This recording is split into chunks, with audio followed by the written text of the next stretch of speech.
Seperti apa rencana untuk Provinsi Jawa Timur di tahun 2021 ini terkait dengan jaring pengaman sosial? Baik, pertama-tama kita di tahun 2020 kita fokus kepada upaya direct intervention karena kita tahu bahwa pada saat itu COVID is still a big unknown. Orang belum begitu paham apa itu COVID, level paranoianya cukup tinggi ya.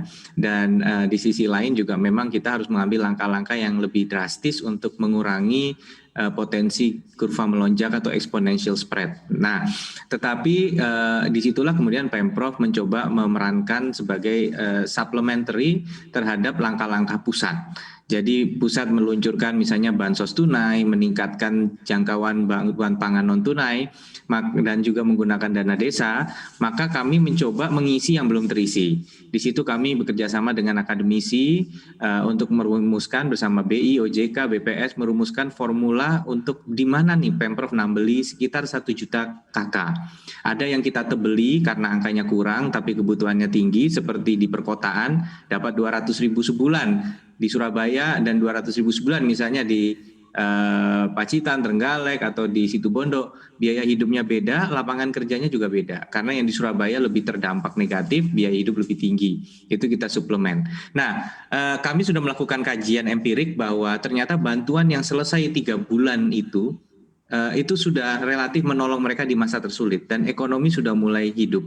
BPS baru menerbitkan angka triwulan keempat yang memang kami tidak begitu gembira, tapi itu cukup logis karena memang triwulan keempat ini terutama dari sektor pertanian ini selalu ada pergeseran musim panen yang menyebabkan angka growth antara triwulan 3 dan 4 relatifly biasanya terjadi penurunan. Dan tahun ini kita mengalami sedikit kontraksi masih di bawah 1%, kontraksi triwulan 3 ke 4 0,9 kurang lebih.